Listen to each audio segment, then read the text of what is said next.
మీరు బిజినెస్ పెట్టి సొంతంగా ఎదగాలనుకుంటున్నారా?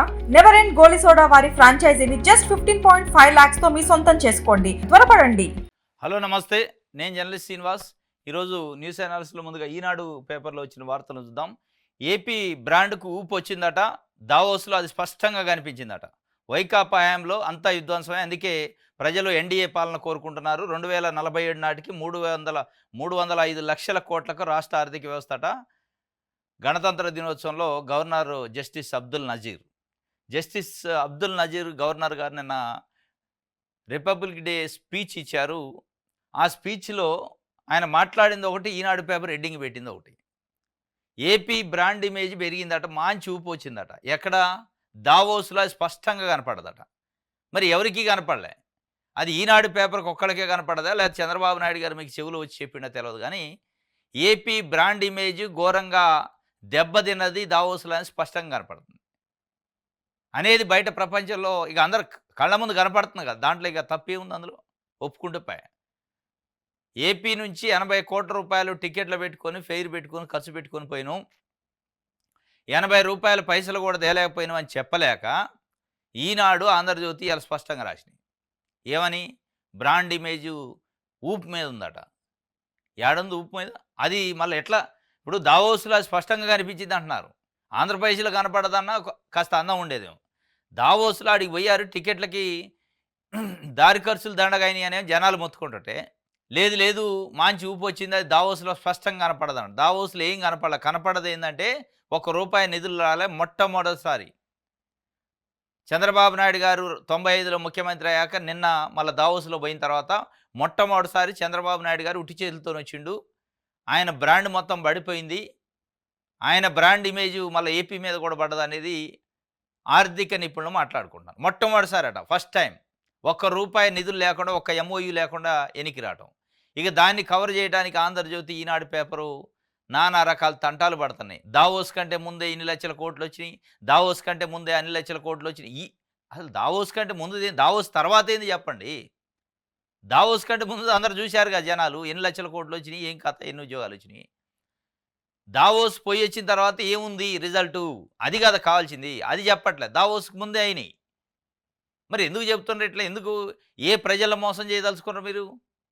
రాకపోతే రాలేదని ఒప్పుకోండి, తప్పే ఉంది. చాలా రాష్ట్రాలు పోయినాయి. మహారాష్ట్ర పోయింది, 16 లక్షల కోట్లు వచ్చినాయి. తెలంగాణ పోయింది, 1,75,000 కోట్లు వచ్చినాయి. మనం పోయినాం, రూపాయి రాలే. తప్పే ఉంది, చెప్పుకోండి.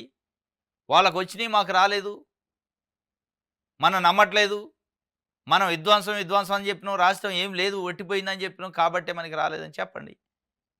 తప్పే ఉంది. ఇంకొక అడుగు ముందుకేసి ఇంకొకటి చెప్పాలా? ఈనాడు, ఆంధ్రజ్యోతి రాయాలా, చంద్రబాబు నాయుడు గారు చెప్పలే. జగన్మోహన్ రెడ్డి లండన్ పోయిండు, అక్కడ నుంచి దావోసు కబురు పంపిండి, ఎవరు ₹1 MOU చేసుకోవద్దని, అందుకే ఆగినాయి అని చెప్పలే. ఇంకా అది కూడా చెప్పేటోళ్ళేం గమ్మత్తుగా. ఎందుకంటే గతంలో చూసినాం, జగన్మోహన్ రెడ్డి వల్లనే తిరుపతి లడ్డూలో అది జరిగింది, లేకపోతే రేషన్ బియ్యం సరఫరా అవుతున్నాయి విదేశాలకి అని చెప్పిన పరిస్థితి ఉంది. కాబట్టి ఏపీ బ్రాండ్కు ఊపు వచ్చింది అంటున్నారు. ఊపు లేదు, మను లేదు. ఊపు వచ్చినట్టు మీకు కనపడుతుంది, ఎందుకంటే ఏదో ఒకటి కవర్ చేయాలి కాబట్టి. కానీ ఏం లేదు ఆడ. సునీల్ విషయంలో ఎందుకు భయపడుతున్నారు? A1, A2కు నోటీసులు ఇచ్చి పిలవరేందుకు? నిందితులుగా చూపారు, వారిపై చర్యలేవి, వైద్యులను అందుబాటులో ఉంచాలని కలెక్టర్ ఎలా చెబుతారు? నాపై దాడి చేసిన వ్యక్తిని న్యాయమూర్తి సమక్షంలో స్పష్టంగా గుర్తించా.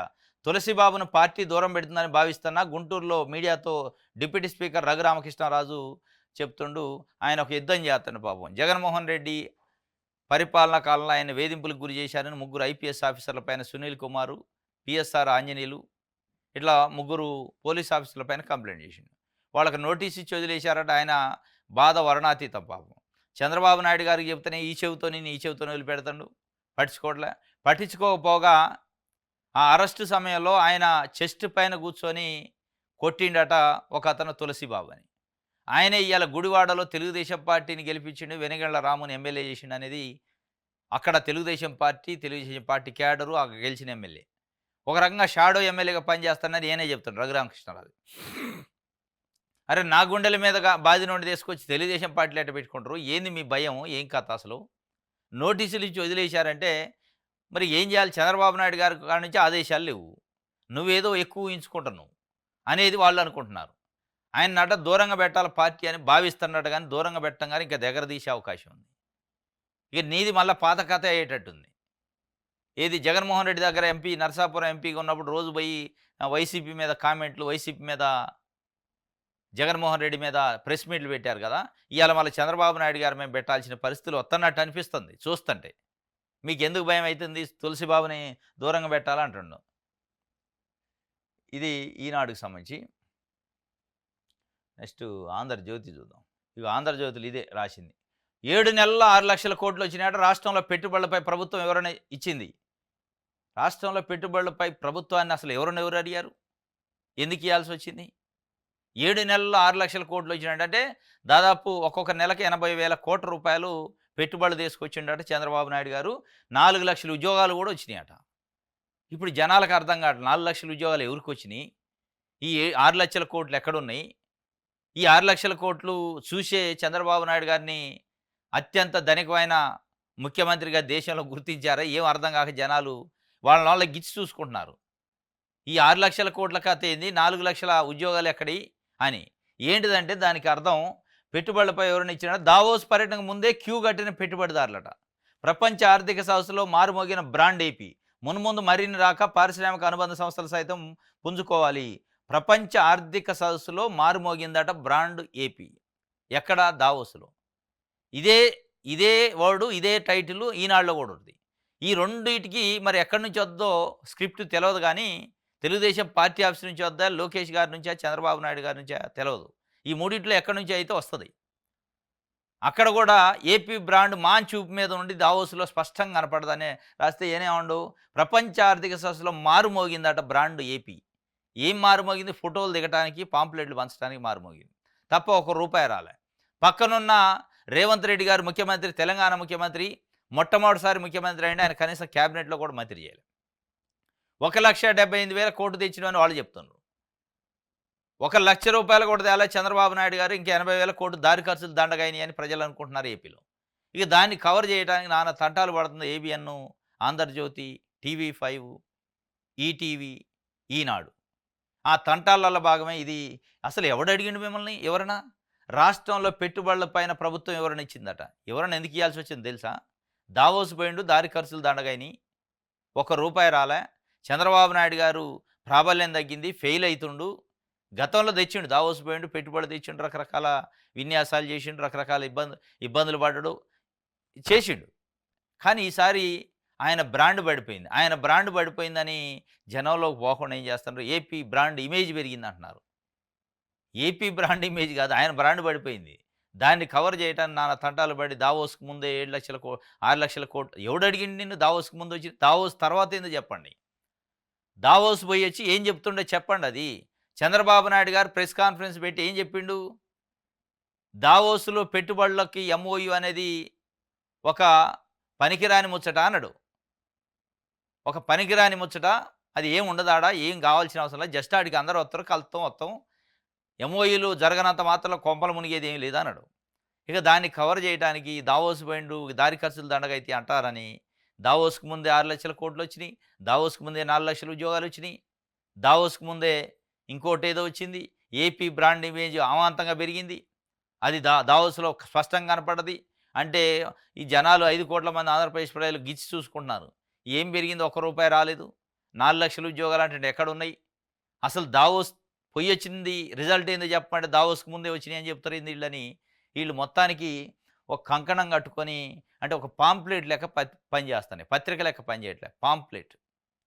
కనీసం తెలుగుదేశం పార్టీ జెండా పట్టుకున్న నాయకులు కూడా చెప్పట్లే.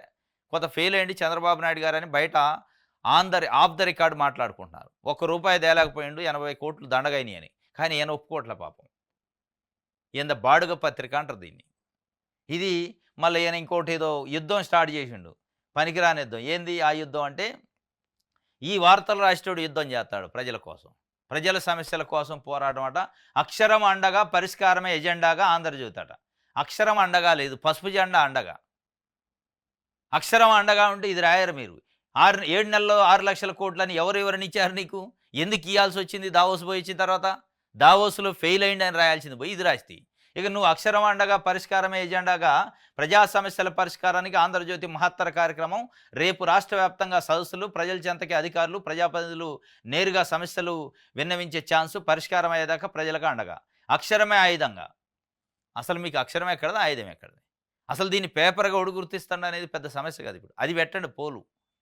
ఆంధ్రజ్యోతి పేపర్ను నిజమైన పేపర్గా, దమ్మున్న పేపర్గా, ఒక జర్నలిజంలో నామ్స్ పాటించే పేపర్గా ఉందా లేదా అని 2 తెలుగు రాష్ట్రాల్లో ఒక పోల్ పెట్టండి, మీకు తెలిసిపోద్ది.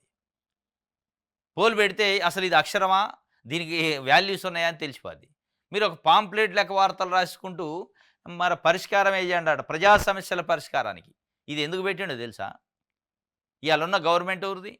కూటమి. చంద్రబాబు నాయుడు గారు ముఖ్యమంత్రి. ప్రభుత్వానికి సంబంధించిన ప్రజలకున్న సమస్యలు ప్రభుత్వం పరిష్కరించట్లేదు అనేది బయటికి రాకుండా ఉండాలి.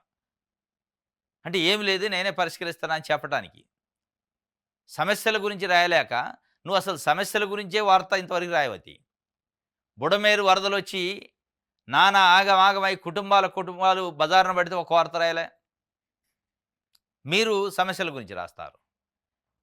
ఇలా తల్లికి వందనం రాక, రైతు భరోసా రాక, బీసీలకి 50 ఏళ్లకే పెన్షన్ ఇత్తనన్నది ఇయ్యక, నేతన్న హస్తం, కాపు నేస్తం ఇట్లాంటివన్నీ ఆగిపోతే నువ్వు ఒక్కరోజు వార్త రాసినవా? రాయకపోగా ఏం రాసినావు? ఎందుకు ఇవాళ పేదోళ్ళకి డబ్బులు? జగన్మోహన్ రెడ్డి పనికిరాని పని చేసినట్టు. ఇక నువ్వు జనం కోసం, ఏ ప్రజల కోసం మీరు, ఏ ప్రజల సమస్యల కోసం మీరు కొట్లాడతారంటే, వైఎస్ఆర్సీపీ హయాంలో పనిచేసిన అధికారులు ఎవరు, వాళ్ళ మీద ఏం చర్యలు తీసుకోవాలి, వైఎస్ఆర్సీపీలో యాక్టివ్గా పనిచేస్తున్నది ఎవరు, వాళ్ళ మీద ఎట్లా చర్యలు తీసుకోవాలి, కేసులు పెట్టాలనేది ప్రభుత్వానికి చెప్తారు. మీరు ఆ సమస్యలు పరిష్కరిస్తారు తప్ప నిజంగా సమస్యల పరిష్కారానికి అక్షరమే ఆయుధంగా పోవాల్సిన అవసరం లేదు. మీకు అక్షరము లేదు, ఆయుధం లేదు, 2 లేవు. ఆయన అక్షరమే అండగా, పరిష్కారమే ఎజెండాగాట. ఇది ఆంధ్రజ్యోతి. సాక్షి చూద్దాం. మహిళలకు మోసం, ఎన్నికల హామీలపై తగలేసిన సీఎం చంద్రబాబు. ఎస్బీఐ రీసెర్చ్ నివేదిక సాక్షిగా మరోసారి వెల్లడైంది. 8 రాష్ట్రాలు ఇప్పటికే మొదలైన ఎన్నికల హామీల అమలు. దాదాపు 1,50,000 కోట్ల కేటాయించిన ఆయా రాష్ట్ర ప్రభుత్వాలు. కర్ణాటక, మధ్యప్రదేశ్, ఛత్తీస్గఢ్, గుజరాత్, మహారాష్ట్ర, ఢిల్లీ, పశ్చిమ బెంగాల్, ఒడిశాలో అమలు. రాష్ట్రంలో 19 నుంచి 59 ఏళ్ల మహిళలందరికీ ప్రతి నెల 1,500 రూపాయలు ఇస్తామన్న ఎన్నికల హామీని నెరవేర్చకుండా సీఎం చంద్రబాబు కాలయాపన. ఆడబిడ్డ నిధి, తల్లికి వందనం, ఊసే పట్టని బాబు. ఆగిపోయిన చేయిత, 0 వడ్డీ, కాపు నేస్తం, ఈబీసీ నేస్తం. విద్యా దీవెన అందక పిల్లల చదువుల కోసం తల్లుల అవస్థలు. మహిళలకు మోసం, ఎన్నికల హామీల పైన తెప్ప తగలేసిండట చంద్రబాబు నాయుడు గారు. ఎస్బీఐ బ్యాంక్ వాళ్ళు ఒక రీసెర్చ్ రిపోర్ట్ ఇచ్చారట. దాంట్లో స్పష్టంగా కనపడుతుంది. ఎందుకు మహిళకి అనే విషయం మనం తీసుకుంటే, 2024 జనరల్ ఎన్నికల్లో చంద్రబాబు నాయుడు గారు స్పష్టంగా సూపర్ 6 చెప్పిండు. ఆ సూపర్ 6లో రైతు భరోసా ఒక్కొక్క రైతుకి 20,000 ఇస్తానడు. మహిళలకి తల్లికి వందనం, ఎంతమంది పిల్లలు ఉంటే అంతమంది చదువుకునే పిల్లలకు 15,000 రూపాయల చొప్పున ఒక్కొక్కరికి ఇస్తానడు. దాంతోపాటు 19 నుంచి 59 సంవత్సరాల వయసు మధ్యలో ఉన్న మహిళలకి పెళ్ళి అయినా కాకపోయినా 1,500 రూపాయలు ఒక నెలకి ఇస్తానడు. 18,000 రూపాయల సంవత్సరానికి. అది మహిళా నిధి, స్త్రీ నిధి అని చెప్పిండు. ఇంకా దాంతోపాటు కాపు నేస్తం, ఈబీసీ నేస్తం, మత్స్యకార నేస్తం, విద్యా కానుక, విద్యా దీవెన, ఇవన్నీ చెప్పిండు.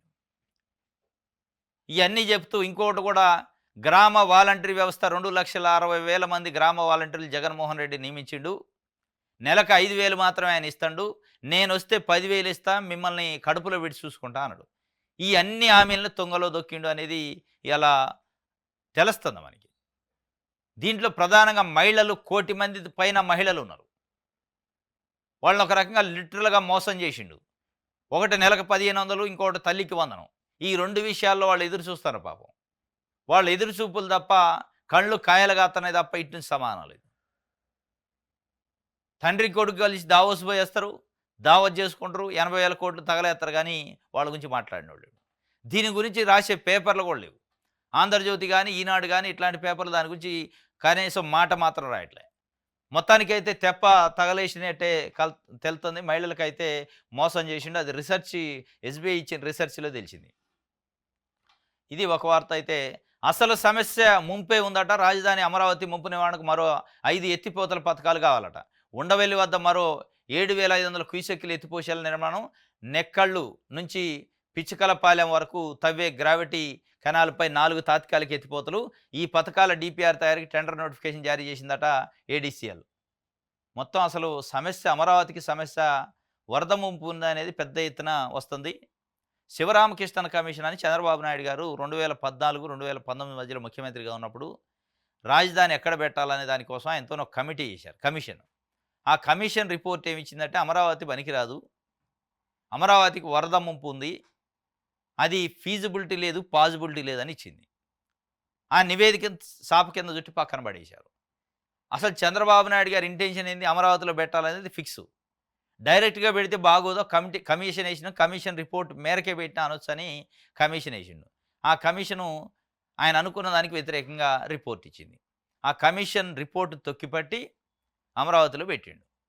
అమరావతిలో పెట్టడానికి ప్రధాన కారణం ఏంటి అనేది బయట ప్రజలు చర్చించుకునేది. ఆయనకి సంబంధించిన, ఆయనకి అత్యంత దగ్గరగా ఉండే నారాయణ లాంటి వాళ్ళు, సృజనా చౌదరి, సీఎం రమేష్ లాంటి వాళ్ళు, ఇంకా చాలామంది పేర్లు చెప్పలేని నాయకులు చాలామంది ఉన్నారు. అందరి పేర్లు గుర్తుండవు కాబట్టి వాళ్ళందరూ ముందే భూములు కొనిపెట్టుకున్నారట. తక్కువ ధరలకు రైతుల దగ్గర నుంచి భూములు కొనిపెట్టుకొని అనౌన్స్ చేశారు అమరావతి రాజధాని. వాళ్ళ భూములకి రెక్కలు వచ్చినాయి. అసలు ఎజెండా అది. అక్కడ అసలు ఫీజిబిలిటీ, పాజిబిలిటీ లేదని చెప్పినా కానీ వితండవాదంతో ఆయన కావాలి, ఆయన ఒక సొంత ఎజెండాతోని పెట్టిండు అనేది వచ్చింది. దానిపైన జగన్మోహన్ రెడ్డి వచ్చాక 3 రాజధానులు, ఇది లెజిస్లేటివ్ రాజధాని అమరావతి, మొత్తం రాజధాని విశాఖపట్నం, ఎగ్జిక్యూటివ్ అని చెప్పిండు. మళ్ళీ ఇప్పుడు చంద్రబాబు నాయుడు గారు వచ్చిండు, లేదు లేదు ఇదే రాజధాని అంటుండు. కానీ అక్కడ వరదలు వస్తాయట. 5 ఎత్తిపోతల పథకాలు, ఇంకొక 5 ఎత్తిపోతల పథకాలు కడితే అయిద్దట. ముందు అసలు రాజధాని ఏం కానీ ఎత్తిపోతల లిఫ్ట్ ఇరిగేషన్లు కట్టడానికే డబ్బులు అయిపోయేటట్టున్నాయి. ఈ లిఫ్ట్లు అన్నీ అయ్యి రాజధానిలో మనం బిల్డింగ్లు చూసి అదొక రాజధాని అయ్యి, మళ్ళీ వానాకాలం వస్తే బిక్కు బిక్కుమంటూ బతకాల, వర్షాకాలం వస్తే బిక్కు బిక్కుమంటమే 4 నెలలు. జూన్ నుంచి సెప్టెంబర్, అక్టోబర్ వరకు ఎప్పుడు వరద వస్తుందో, ఎప్పుడు ఇల్లు ఖాళీ చేయాలో, ఎప్పుడు ఇల్లు మునిగితే తెలియని పరిస్థితి ఉంటుంది. ఎప్పుడు ఆఫీసులకి నీళ్ళు వస్తాయో తెలియదు. ఇప్పుడు నిన్న మొన్న ఏదో బయటపడ్డది ఒకటి, అప్పట్లో చంద్రబాబు నాయుడు గారు కట్టిన పునాది, అది ఇప్పుడు 5 ఏళ్ళు అట నీళ్ళలో మునిగే ఉంది. 5 ఏళ్ల నుంచి 5 కేజీల నుంచి 10 కేజీల చేపలు ఉన్నాయట అందులో. ఒక్కొక్క చేప 5 కేజీల నుంచి 10 కేజీలు. 5 కేజీల చేప పెరిగే అంత నీళ్లు ఖాళీ కాలేదంటే ఇక మరి అది చెరువు అనాలనా, సముద్రం అనాలనా? మరి అక్కడ రాజధాని ఎట్టుంటుంది అనే విషయాలపైన పెద్ద ఎత్తున ప్రజల్లో అనుమానాలు ఉన్నాయి. నిపుణులు కూడా డౌట్ పడుతున్నారు. అక్కడ ఫీజిబిలిటీ లేదు, పాజిబిలిటీ లేదు. అయినప్పటికీ దాన్నే పెట్టుకోవాలి. కానీ అసలు సమస్య ముంపే ఉంది. అది చూసే సెంట్రల్ గవర్నమెంటు, ప్రపంచ బ్యాంకు, ఏషియన్ డెవలప్మెంట్ బ్యాంకు ముందుకు రావట్లే డబ్బులు ఇవ్వడానికి. అయినా కానీ అదే కథ. ఫీల్డ్ అసిస్టెంట్ హత్య టీడీపీ పాపమేనట. ఈరన్న హత్య కేసులో వెలుగులోకి సంచలన విషయాలు. కొత్త వ్యక్తిని నియమించేందుకు 3 లక్షలు తీసుకున్నాడట టీడీపీ నేత. ఆ 3 లక్షలు తీసుకున్నాడు ఒత్తిడి చేస్తున్నట్టుంది, ఎప్పుడు పెడుతున్నానని. ఫీల్డ్ అసిస్టెంట్గా ఉన్నోడిని తొలగించాలా. 3 నెలల నుంచి చెప్తున్నాడు ఖాళీ చేయమని, ఆయన చేయలే. చేస్తా అని. ఈ ఊకి చేయట్లేదు, డబ్బులు ఇచ్చినాడు ఊకి అడుగుతున్నా అని చెప్పి తీసేయి, మెడకాయ కోసేయి అని చెప్పి చంపేసిండట. మరి ఇది ఏం ప్రజాస్వామ్యం, ఏం నిజం గెలిచినట్టు, ఏమి ప్రజా పాలన నడుస్తున్నట్టు? అంటే 3 లక్షల రూపాయల కోసం, లంచం కోసం ఆల్రెడీ పనిచేస్తున్న ఫీల్డ్ అసిస్టెంట్ తొలగించడం అన్యాయం. ఆయన తొలగిపోతా అంటే కూడా ప్రాణాలు తీయటం ఇంకా అన్యాయం. మరి దీన్ని ఎట్లా చూడాలి, ఏం కథ అనేది? మరి ఇక ఎవడు తొలగిపోతే వాడికి సంపుకుంటుపోవడమేనా? మరి చాలా కొన్ని వేల మంది ఫీల్డ్ అసిస్టెంట్లు ఉంటారు ఈ రాష్ట్రంలో. ఎంతమంది చంపుతారో లెక్క చెప్పండి ఫస్ట్. లిస్టు బయటికి రిలీజ్ చేయండి, ఇగో వీళ్ళని చంపుతూ వీళ్ళు తొలగిపోవట్లేదని. అయిపోద్ది కదా. అంగన్వాడీ టీచర్లు ఉండరు చాలామంది, మరి వాళ్ళని కూడా ఉందా ఏమన్నా కార్యక్రమం, ఎజెండా? వీళ్ళందరి దగ్గర డబ్బులు తీసుకొని పెడతాడట. మళ్ళీ ఉట్టికి కాదు, 2 లక్షలు 3 లక్షలు తీసుకొని కొత్త అంగన్వాడీ కార్యకర్త, కొత్త ఫీల్డ్ అసిస్టెంటు. వీళ్ళు ఏదో తెలుగుదేశం పార్టీ కార్యకర్తలు మేము ప్రేమతో పెట్టట్లే, కొత్త వాళ్ళని పెడితే పైసలు వస్తాయి. సిబ్బందిని కుదించేశారట. జనాభా ప్రాతిపదికన ఏబీసీ కేటగిరీలుగా సచివాలయాలను వర్గీకరిస్తూ ఉత్తర్వులు. 2500 లోపు జనాభా ఉన్న చోట ఇప్పటిదాకా 9 మంది, ఇకపై 6 ఉద్యోగులే. 10 కిలోమీటర్ల నుంచి దూరంగా ఉండే చిన్న గ్రామాల సమీప సచివాలయాలు కలిపేందుకు అనుమతి.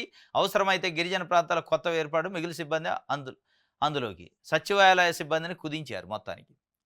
అసలు సచివాలయాలనే గ్రామ వాలంటీర్లు ఎత్తేసినట్టు ఎత్తేయాలనుకున్నారు, తొలగించాలనుకున్నారు. ఆ వ్యవస్థ లేకుండా చేయాలి, మొత్తం నేలమట్టం చేయాలి. ఎందుకంటే ఇది జగన్మోహన్ రెడ్డి పెట్టిన వ్యవస్థ ఇది. దీనివల్ల ప్రజల దగ్గరకు మనం వెళ్లాల్సి వస్తుంది. ప్రజలు మన దగ్గరకు ఎవడు రావట్లేదు. మన తెలుగుదేశం పార్టీ నాయకులకి, కార్యకర్తలకి విలువ లేకుండా పోద్ది. ఇక ప్రతి ఒక్కటి గ్రామ సచివాలయం, గ్రామ వాలంటీర్‌తో అయితున్నాక ఇక నాయకుడికి విలువ ఎక్కడ ఉంటది? రింగ్ లీడర్‌లకి, పైరవికారులకి విలువ ఉండదు కదా! ఇక వాళ్ళకి విలువ పెంచడానికి ప్రజల విలువ తగ్గించే కార్యక్రమం స్టార్ట్ చేసిండు. ఫస్ట్ ఒకటి ఏటేసిండు గ్రామ వాలంటీర్ల పైన. తర్వాత గ్రామ సచివాలయ ఉద్యోగులు కూడా వ్యవస్థను తొలగించాలని ప్రయత్నం చేసిండు కానీ లీగల్ ఇష్యూస్ ఉన్నాయి. వాళ్ళు రెగ్యులర్ నియామకం అయ్యారు ఎగ్జామ్ రాసి. అంత ఈజీ కాదు. కాబట్టి ఏం చేసిండు ఇండైరెక్ట్‌గా తొలగించినట్టు తెలవకుండానే తొలగించే కార్యక్రమం స్టార్ట్ చేసిండు. ఎట్లా? ఆల్రెడీ ఒక్కొక్క గ్రామంలో 9-11 మంది గ్రామ సచివాలయ ఉద్యోగులు ఉన్నారు ఇప్పుడు. వాళ్ళని కుదించిండు 6కి. 2500 జనాభా వరకు 2500 మంది జనాభా వరకు ఉంటే 6గురు ఉంటారట గ్రామ సచివాలయ ఉద్యోగులు. 2500 నుంచి 3500 వరకు జనాభా ఉంటే అక్కడ 7గురు ఉంటారట. ఇక 3500 పైన ఉంటే 9 మంది ఆ పైన ఉంటారట. ఇది కుదించే కార్యక్రమం అయితే చేసిండు. మిగిలి ఉన్న వాళ్ళని ఎక్కడో అడ్జస్ట్ చేస్తారు. మొత్తానికి ఒక్కొక్క కొమ్మ నరుక్కుంటా వచ్చే కార్యక్రమం స్టార్ట్ చేసిండు. గ్రామ సచివాలయ ఉద్యోగులు ఏబిసిడి కేటగిరీలుగా సచివాలయాలు వర్గీకరించారట. 10 కిలోమీటర్లు మించి దూరంగా ఉంటే మటుకి చిన్న గ్రామాలు కూడా ఒక సచివాలయం పెట్టి 10 కిలోమీటర్ల వరకు ఉన్న గ్రామాలను అందులో కలుపుతారు. ఇక 10 కిలోమీటర్లు ఉన్న గ్రామాలలో ఆడికి రావాలి మళ్ళా. అంటే ఇప్పుడు ప్రజల దగ్గర పరిపాలన పోదు. ప్రభుత్వం దగ్గరకే ప్రజలు రావాలి ఇప్పుడు. జగన్మోహన్ రెడ్డి ప్రజల్ని ప్రభుత్వం దగ్గర తీసిపోయాడు. ప్రభుత్వాన్ని ప్రజల దగ్గర తీసిపోయాడు. ఈయనేం చేస్తాడు? ప్రజలనే ప్రభుత్వం దగ్గర తీసుకొస్తాడు. అప్పుడే కదా తెలుగుదేశం పార్టీ రింగ్ లీడర్లకి గిరాకీ పెరిగేది. ఇక దానికోసం అన్నట్టు. ఇది ఒక వార్త. దిశ పేపర్ చూద్దాం. బీజేపీకే రాజ్యసభ సీట్ అట. విజయసాయిరెడ్డి రాజీనామాతో కూటమి ఖాతాలోకి ఆ సీటు. 2028 జూన్ వరకు పదవి కాలం. ఇటీవల 2 సీట్లు పొందిన టీడీపీ ఆ స్థానాన్ని ఆశిస్తున్న జనసేన. ఇది పెద్ద పంచాయతీ పెట్టింది మొత్తానికి విజయసాయిరెడ్డి రాజీనామా. మనం మొన్నే అనుకున్నాం విజయసాయిరెడ్డి రాజీనామా వైసీపీకి షాక్ అని హెడ్డింగ్ పెడితే వైసీపీకి తాత్కాలికమైన షాక్ ఉంటుంది కానీ భవిష్యత్తులో షాక్ ఎవరికంటే చంద్రబాబు నాయుడికే, తెలుగుదేశం పార్టీకి. ఇప్పటికే 3 వైసీపీ నుంచి రాజీనామా చేశారు. ఆర్ కృష్ణయ్య, బీదా మస్తానరావు, మోపిదేవి వెంకటరమణ. ఈ 3కు 3 వాస్తవంగా వస్తే తెలుగుదేశం పార్టీకి రావాలి 134 సీట్లు ఉన్నాయి వాళ్ళకి ఎమ్మెల్యేలు. కానీ బీజేపీ ఢిల్లీ పిలిచి మరి చంద్రబాబు నాయుడు గారిని ఢిల్లీ పిలిచి మరి 3 ఒకటి మేము ఆల్రెడీ కేటాయించినాం, ఆర్ కృష్ణయ్య జాయిన్ చేసుకుంటున్నాం పార్టీలో, మేము ఆయనకి ఇస్తున్నాం అని చెప్పారు. ఈయనకు మైండ్ బ్లాక్ అయింది. ఇదేంది కథ? నాకు అసలు కనీస సమాచారం లేకుండా ఆర్ కృష్ణయ్య బీజేపీలోకి రావటం ఏంది, మీరు ఇస్తానంటం ఏంది, ఆ సీట్ ఎవరిదనేది అడిగే సాహసం కూడా లేకుండా సార్ జీ హుజూర్ అని వచ్చిండు. ఆయనకి ఇచ్చేసారు. ఇచ్చేసాక నాగబాబు గారుకి కావాలని పవన్ కళ్యాణ్ గారు పెండింగ్ పెట్టిండు. నాకు కూడా ఒకటి కావాలి, ఏంది కథ అని. ఇక వాళ్ళు బలవంతంగా ఢిల్లీ పిలిచి ఒకటి గుంజుకునే, నువ్వు ఒకటి తీసుకుంటే నా పరిస్థితి ఏంది, అసలు నా పార్టీ ఏంది, నా కథ ఏంది, నా పరువు వద్దని ఇక బతిలాడుకున్నాడు. నెక్స్ట్ టైం చూద్దామని. ఇప్పుడు ఆయన నెక్స్ట్ టైం అనడుగా. ఇప్పుడు ఆయన రెడీగా ఉండు జనసేన. ఏంది మా అన్నకి పెద్ద అన్నకిత్వా, 2 అన్నకిత్వా అని. బీజేపీ కూడా వాళ్ళకి ఫేవరే ఉంది. లేదంటే బీజేపీ గుంజుకుంటా. వీళ్ళిద్దరి మధ్యలో గొడవలో బీజేపీ గుంజుకొని ఇప్పుడు కిరణ్ కుమార్ రెడ్డికి ఇచ్చినట్టు ఉన్నాడు మాజీ ముఖ్యమంత్రికి. వాళ్ళు ఆంధ్రప్రదేశ్లో పార్టీని బలోపేతం చేయాలి, పసుపు జెండాని మాయం చేయాలి, కాషాయ జెండాని ముందుకు తీసుకురావాలని వాళ్ళు ప్రయత్నం చేస్తారు అనేది స్పష్టంగా చంద్రబాబు నాయుడు గారికి అర్థమైంది. ఇది చిలికి గానివారై, వైసీపీకి సంబంధించిన రాజ్యసభలో 11 మంది మెంబర్స్ ఉంటే ఆల్రెడీ 4 రాజీనామా చేశారు. ఇంక 7గురు ఉన్నారు. ఈ 7గురిలో కూడా ఒకవేళ ఎవరన్నా ఒకళ్ళో ఇద్దరు రాజీనామా చేస్తే ప్రతి రాజీనామా కూడా చంద్రబాబు నాయుడు గారి పార్టీ తెలుగుదేశం మెడకి ఉచ్చు టైట్ చేస్తున్నట్టే అర్థం. వైసీపీ నుంచి జరిగే ప్రతి రాజీనామా, రాజ్యసభ సభ్యులు ప్రతి రాజీనామా ఒక ముడి ఎక్కువ వేస్తున్నట్టు, ఉచ్చుకు ముడి ఎక్కువ వేస్తున్నట్టు, కత్తి మెడ దగ్గరకు వస్తున్నట్టు. తెలుగుదేశం పార్టీ మెడ మీద కత్తి పెట్టింది బీజేపీ పార్టీ. ఆ కత్తి ఒక్కొక్క రాజీనామాతో దగ్గరకు వస్తున్నట్టు లెక్క. ఇది వాళ్ళకి టెన్షన్ ఉంది. ఇప్పటికిప్పుడు జగన్మోహన్ రెడ్డికి వచ్చిన టెన్షన్ లేదు, పోయేది లేదు, ఆయనకు అధికారంలో ఉన్నది లేదు, అక్కడ లేదు, ఎక్కడ లేదు, మంత్రి పదవులు ఉన్నది లేదు, ఊడేది లేదు. ఎట్లాగా 5 సంవత్సరాల తర్వాత ఎన్నికలు, అయాల ఎన్నికల నాటికి వీరి యొక్క పనితీరు, కూటమిలో ప్రజలకి వచ్చే మంచి చెడును బట్టి రిజల్ట్ ఉంటుంది, అది వేరే విషయం. సరే, ఒక రాజ్యసభ మెంబర్ పోయినట్టు పార్టీకి ఎంత నష్టమే. దానికంటే అసలు తెలుగుదేశం పార్టీ ఫ్యూచర్ మీదనే దెబ్బపడేటట్టుంది. ఈ పొత్తులు, ఈ కుంపటి, ఈ కూటమి కూడా మొత్తం నిప్పులు కొలిమయ్యే అవకాశం కనిపిస్తుంది. దాంట్లో భాగమే ఇది అనిపిస్తుంది. బీజేపీకి రాజ్యసభ సీట్ అట. ఇది ఆల్రెడీ నిర్ణయం కూడా తీసేసుకున్నట్టు చెప్తున్నారు. నిర్ణయం జరిగిపోయిందా? గతంలో వైసీపీ రాజ్యసభ సభ్యత్వానికి 3 రాజీనామా చేశారు. ఆ స్థానాల్లో 2 సీట్లు తెలుగుదేశం, 1 సీటు బీజేపీకి పంచుకున్నాయి. ఆ సమయంలో నాగబాబు కోసం తమ్ముడు పవన్ కళ్యాణ్ ప్రయత్నించినా వీలు కాలేదు. ఇప్పటివరకు జనసేనకు రాజ్యసభలో సభ్యత్వం లేదు. దీంతో జనసేనకు ఆ సీట్ ఇస్తారా? లేక బీజేపీకి కేటాయిస్తారా? అనేది ఉత్కంఠగా మారింది. అయితే ఆ స్థానంలో మాజీ ముఖ్యమంత్రి కిరణ్ కుమార్ రెడ్డి బీజేపీ తరఫున నిలబెడతారని ప్రచారం ఢిల్లీ వర్గాల్లో చర్చ జరుగుతుంది. ఏపీలో తమ పార్టీని బలోపేతం చేసుకునే క్రమంలో ఢిల్లీ పెద్దలు నిర్ణయం తీసుకున్నారని చెప్తున్నారు. ఇప్పటికే ఈ విషయాన్ని పవన్ కళ్యాణ్కి తెలియజేశారని, ఆయన అంగీకరించారని చర్చ నడుస్తుంది. దీనికి చంద్రబాబు మద్దతు కూడా ఉన్నట్టు సమాచారం. అయితే కిరణ్ కుమార్ రెడ్డికి కేటాయిస్తారా? చివరి నిమిషంలో అనూహ్య నిర్ణయం ఉంటుందా అనేది తేలాల్సి ఉంది. ఇది ఆల్రెడీ నిర్ణయం తీసుకున్నాకనే రాజీనామా చేసినట్టు. కిరణ్ కుమార్ రెడ్డికో లేదా బీజేపీలు ఇంకోళ్ళకి ఇవ్వాలని నిర్ణయం జరిగిందట. పవన్ కళ్యాణ్కి ఆల్రెడీ ఇంటిమేషన్ ఇచ్చారట. ఓకే రైట్ అన్నాడట. చంద్రబాబు నాయుడు గారు ఆటోమేటిక్గా రైట్ అనాల్సిందే. రాంగ్ అనటానికి లేదు, వద్దు అనటానికి లేదు. ఆయనకి ఛాయిస్ లేదుగా. ఇవాళ బీజేపీ ముందు, పవన్ కళ్యాణ్ ముందు తోక ఆడించే కార్యక్రమం చంద్రబాబు నాయుడు గారు ఎట్టి పరిస్థితుల్లో చేయడు. ఎందుకు అంటే ఆయనకి స్వతహాగా ప్రజా బలం ఉండి అధికారంలోకి రాలేదని స్పష్టంగా ఆయనకు తెలుసు. 2024లో జరిగిన సాధారణ ఎన్నికల్లో చంద్రబాబు నాయుడు గారికి గెలుస్తామనే అసలు ఎక్కడ నమ్మకాలు లేని పరిస్థితుల్లో పవన్ కళ్యాణ్ రూపంలో, పొత్తు రూపంలో కలిసి వచ్చింది. ఆ పొత్తులు వెనక మరి చాలా ఈవీఎంల మతలబులు కూడా జరిగాయి అంటున్నారు. అది మనకి తెలియదు. కానీ ఏది ఏమైనప్పటికీ 3 పార్టీల పొత్తు కార్యక్రమాలనే గెలిచిండు. ఆయనకు ప్రజాబలం ఉండి గెలవలేదు. అది స్పష్టంగా తెలుస్తుంది. 40% ఓట్లతోని 3 పార్టీలు కలిసినప్పటికీ జగన్మోహన్ రెడ్డి అద్భుతమైన పోలింగ్ అంటే పర్సంటేజ్ సాధించిండు. అది కూడా ఆయన కళ్ళ ముందు కనపడుతుంది.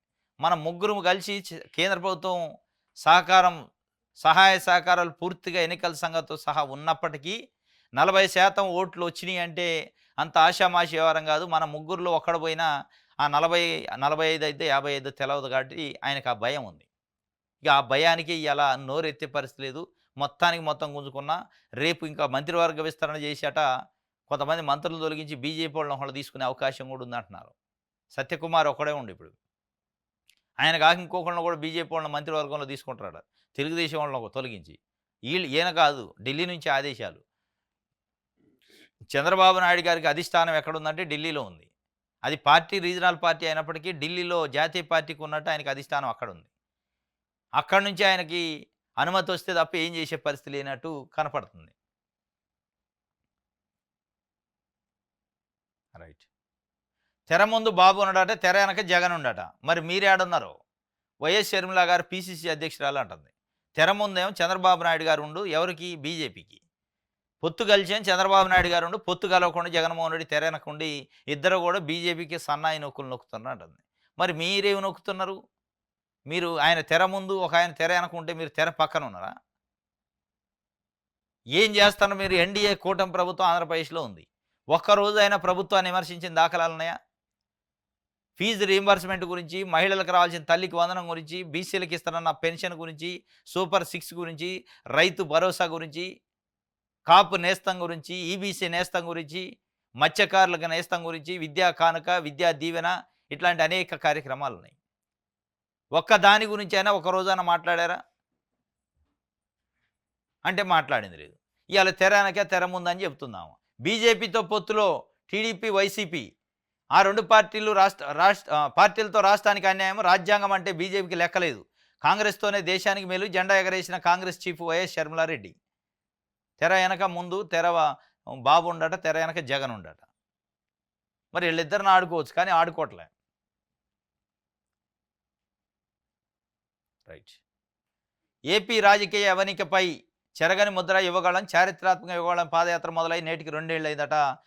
2023 జనవరి 27న నారా లోకేష్ గారు యువగళం అనే పేరుతోని అప్పుడున్న ప్రభుత్వం పైన ప్రజా సమస్యలు తెలుసుకోవడానికి, ప్రభుత్వం పైన ఒక రకంగా నిరసన కోసం పాదయాత్ర చేసిండు.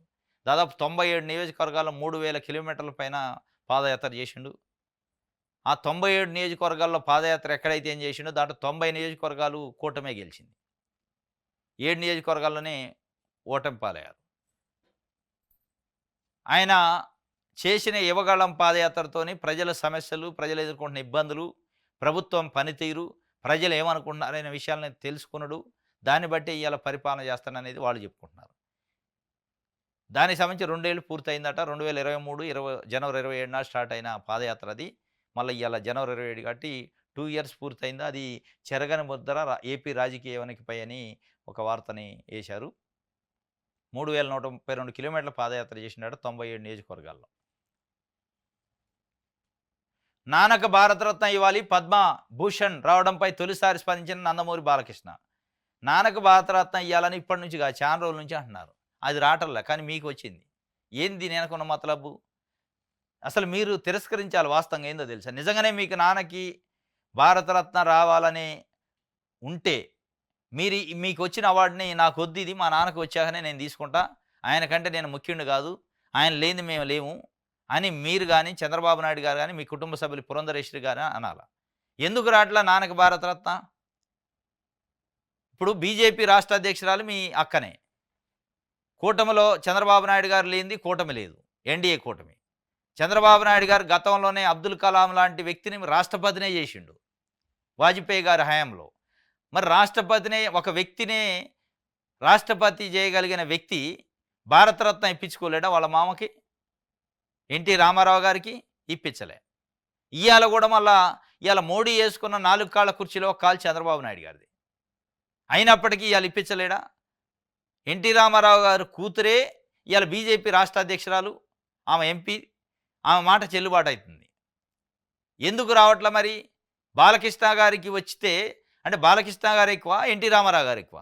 ఈ తెలుగు జాతికి, ప్రపంచంలోని తెలుగు జాతికి చేసిన సేవ కానీ, ఆయన రాజకీయాల్లో వేసిన పునాది కానీ, దాన్ని బట్టి మీరు అసలు ఎన్టీ రామారావు గారికి భారతరత్న రావటం ఇప్పుడులో ఇష్టమే, కానీ ఇప్పుడు రావటం ఇష్టం లేదు. ఎందుకు ఇష్టం లేదు? ఎవరు తీసుకోవాలి? సమస్య అది అనమాట. ఒకవేళ భారతరత్న అనౌన్స్ అయితే భారత రాష్ట్రపతి చేతుల మీదుగా రత్న అవార్డు తీసుకోవాలి. ఎన్టీ రామారావు గారు లేరు, స్వర్గస్థులయ్యారు. ఆయన తరఫున ఎవరు తీసుకోవాలనేది సమస్య. ఇప్పుడు ఆ తీసుకునే వ్యక్తులపైనే వీళ్ళకి అభ్యంతరం ఉంది, అందుకే ఆయనకి రావటం ఇష్టం లేదు అనేది బయట చర్చ. ఎన్టీ రామారావు గారి సతీమణి లక్ష్మీపార్వతి గారు తీసుకోవాలి, అది వీళ్ళకి ఇష్టం లేదు. అసలు ఆమెని భార్యగా గుర్తించట్లే, ఆమెను ఒక మనిషిగానే గుర్తించట్లే వీళ్ళు. ఇక వీళ్ళు ఇచ్చే గౌరవం ఇది అన్నట్టు. అంటే భారతరత్న ఎవరో తీసుకుంటారని చెప్పి, అంటే ఎన్టీ రామారావు గారి భార్య తీసుకుంటారని చెప్పి మీకు నచ్చక వచ్చే అవార్డుని ఆపుకుంటూ బయటకు నటిస్తారు. వాళ్ళ నాన్నకు భారతరత్న రావాలి, మామకు భారతరత్న రావాలి, నాన్నకు భారతరత్న రావాలి, ఇంకొక ఆయన ఈ మధ్య తాతకు భారతరత్న రావాలంట. ఎవడు ఆపుతుండు మరి? వస్తుంటే ఎవరైనా ఆపారా? అసలు మీరు దరఖాస్తు చేశారా? ఆపితే గీపితే ఇవాళ చంద్రబాబు నాయుడు గారు వీళ్ళు ఆపితేనే ఆగిద్ది. భారతరత్న రావాలి అనుకుంటే, నిజంగానే చంద్రబాబు నాయుడు గారు అనుకుంటే ఒక చిట్టి మీద కాగితం రాసి మోడీ గారు పంపితే వస్తుంది. ఒకటే చిట్టి, చిన్న చిట్టి మీద ఎన్టీ రామారావుకు భారతరత్న ఇవ్వగలరు అని తెలుగులో ఇంగ్లీషులో రాసి పంపితే ఆడ పేరు ఎక్కిద్ది. ఒకవేళ వాళ్ళు ఇద్దామనుకున్న ఫోన్ చేసి ఇట్లా అనుకున్నాం అంటే, హే లేదు నువ్వు పక్కన పెట్టి, ఫోన్ పక్కన పెట్టి అనే పరిస్థితి ఉంది ఇప్పుడు. ఎందుకు? లక్ష్మీపార్వతి గారు వల్ల. లక్ష్మీపార్వతి గారు తీసుకోవడం వాళ్ళకి ఇష్టం లేదు. అరే తీసుకునేది ఎవరైతే ఆయనకున్న గుర్తింపు కోసం కానీ తీసుకున్నోడిని బట్టి ఇయ్యరు కదా. ఎవరు తీసుకుంటున్నారో వాళ్ళకున్న నైపుణ్యాన్ని బట్టి, వాళ్ళు చేసిన సేవను బట్టి కాదు అవార్డు ఇచ్చేది. ఎవరికి అనౌన్స్ చేస్తున్నారో వాళ్ళకున్న నైపుణ్యానికి, వాళ్ళకున్న గుర్తింపుకి, వాళ్ళు చేసిన సేవకి గుర్తుగా ఇస్తారు. ఏం కొంపల భూమి బద్దలైతే లక్ష్మీపార్వతి గారు తీసుకుంటే ఒకవేళ అంత కుట్ర, అంత కుళ్ళుంటే మీరెక్కడ భారతరత్న ఇప్పిస్తారు? నాన్నకు భారతరత్న రావాలంటాడు. నాన్నకు వద్దో లేదు కానీ నువ్వు ఫస్ట్ వెనక్కి ఇయ్యేది నాకు వద్దు, మా నాన్నకి ఇచ్చేవారు కానీ చెప్పు. నిజంగానే చిత్తశుద్ధి ఉంటే, కమిట్మెంట్ ఉంటే చెప్తారా? చెప్పరు. రైట్, ఇది ఒక వార్త. ఆంధ్రప్రభ చూద్దాం. ఆమాత్యుల పనితీరుపై నివేదికలు ఇవ్వండి. ఏ కార్యక్రమాలు పాల్గొన్నారు? శాఖపరంగా చేపట్టిన చర్యలేంటి? తీసుకొచ్చిన సంస్కరణలు ఏంటి? 6 నమూనాల్లో సమాచారం ఇవ్వండి. శాఖాధిపతులకు సీఎంఓ ఆదేశాలు ఇచ్చిందట. ఇటు ఐవీఆర్ఎస్ ద్వారా అభిప్రాయం సేకరణ. మంత్రులు, శాఖ అధిపతులు నివేదికగా ఉత్తమ పని మంత్రులపై ప్రశంసలు. మరికొందరికి మంత్రుల శాఖల కుదింపులు. ఇదంతా ఏంటంటే ఒకళ్ళు ఇద్దరిని తొలగిస్తారు. అందులో ప్రధానంగా ఒక బీసీ మంత్రి మెడపైన కత్తి ఏలాడుతుంది. ఆ మంత్రి మెడపైన ఎందుకు కత్తి ఏలాడుతుందంటే ఆంధ్రజ్యోతిలో వార్త రాయించారు ఆల్రెడీ. ఒక బీసీ మంత్రి వచ్చి హైదరాబాద్లో సెటిల్మెంట్ చేస్తున్నాడని రేవంత్ రెడ్డి అట. మీ మంత్రి వచ్చేట కొద్దిగా ఎక్కువ చేస్తాడు, కట్టడి చేయండి అని చెప్పారట. పక్క రాష్ట్ర ముఖ్యమంత్రి కూడా అందులో ఇరికిచ్చారు.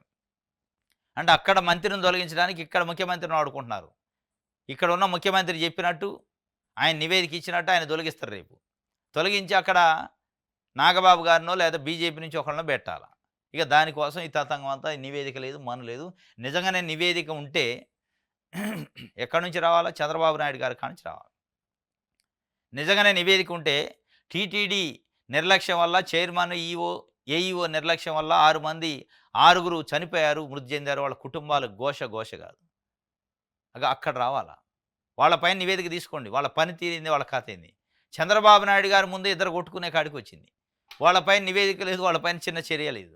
ఇక నువ్వు ఏనట నివేదిక తీసుకుంటాడట, మనం చూడాలట. ఉట్టిదే ఇదంతా. విషయాలు ఆంధ్ర చూద్దాం. మంత్రులకు టెన్షన్ అట. పనితీరుపై సీఎం దృష్టి, ప్రగతి లేకుంటే చర్యలే, 6 ఫార్మాట్లతో సమాచార సేకరణ. ప్రగతి లేదు, మన్ను లేదు, టెన్షన్ లేదు. టెన్షన్ ఎవరికి ఉంటుందంటే ఎవరినో బలి పెట్టడానికి కూర్చున్నారు, ఎవరినో బలిపశువుని చేస్తారు. అందులో ఒక బీసీ అయితే తప్పనిసరిగా ఉంటాడు. బలిపశువుని చేసి ఇక ఆ బలిపశువుని ఎందుకు చేస్తారంటే వీళ్ళకి ఒక సొంత ఎజెండా ఉంది. అమిత్ షా గారు మొన్న వచ్చిపోయిండు. మొన్న వచ్చిపోయి మాకు ఎట్టి పరిస్థితుల్లో ఈసారి ఒక శాఖ ఉండాలి, ఒక్కళ్ళే ఉండరు కదా, ఇంకోళ్ళకి ఇవ్వాలని అంటాడు. ఆ ఇవ్వాలంటే ఒకడిని నరకాల, ఒక మెడకాయ కొయ్యాల. ఆ కోసే కార్యక్రమం టెన్షను, ఏం లేదు. ఇది మంత్రులకి టెన్షన్ అట. మరి ఎవరిని బలి చేస్తారు కానీ చేసేటట్టుందో ఒక 2 ముగ్గురు. ఇది ఈరోజు న్యూస్ అనాలిసిస్. రేపు తాజా వార్తలతోని తిరిగి కలుసుకుందాం. Thank you.